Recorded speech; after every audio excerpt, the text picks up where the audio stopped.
I now invite the Prime Minister of the Arab Republic of Egypt, His Excellency Dr. Mustafa Mdboli, to deliver his remarks. Excellency Mr. Narendra Modi, Prime Minister of India, distinguished heads of states and government, ladies and gentlemen, allow me at the outset to convey the greetings of His Excellency President Abdel Fattah al-Sisi and to express our appreciation to the Government of India for organizing this timely summit that provides an opportunity to capitalize on the valuable insights and views exchanged during the first summit of the Global South last January in order to respond to the unprecedented challenges facing our countries. Our cooperation at this critical juncture reflects the intertwined history between Egypt and India as founders of the non-aligned movement promoting the interests of developing countries during the era of the Cold War.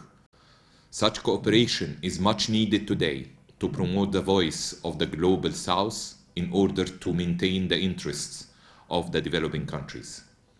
Since the establishment of the international order in the aftermath of the World War II, developing countries have been struggling with various structural imbalances and many emerging challenges resulting mainly from multiple and successive global crises, as well as escalation of geopolitical and economic tensions to alarming levels, especially these days.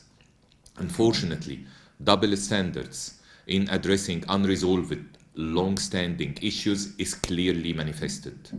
Excellencies, the unprecedented massive Israeli bombardment and the ongoing operations in the Gaza Strip are clear manifestation of the biased international order and its deficiency in addressing the flagrant violations of international laws, especially with regard to the implementation of the UN resolutions related to the establishment of an independent state of Palestine, which is the only solution to achieve comprehensive peace in the Middle East. In this regard, we strongly call for an immediate ceasefire and halt of all hostilities in order to allow addressing the humanitarian crisis in Gaza and pave the way for political efforts aiming at achieving a just, comprehensive, and lasting peace.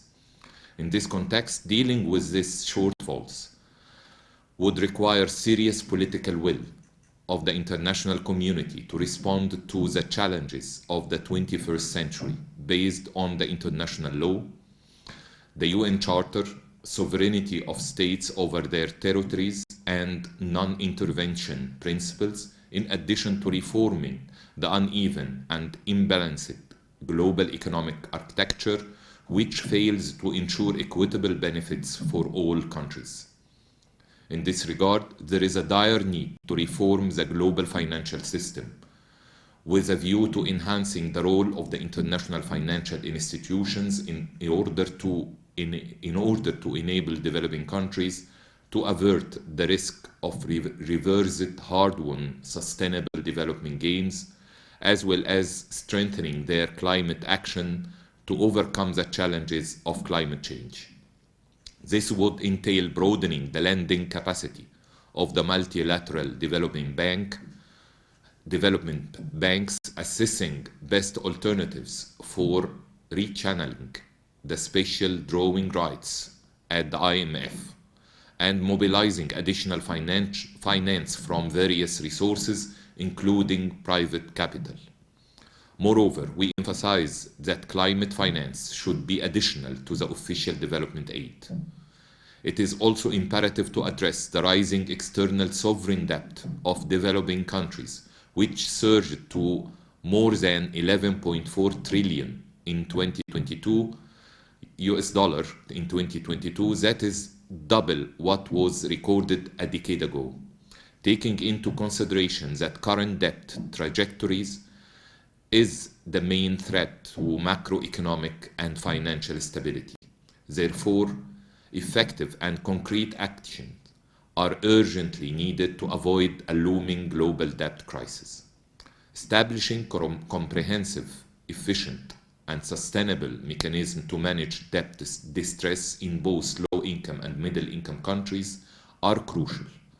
We count on the G20 as a key player for promoting global economic governance to take actionable decisions in this regard.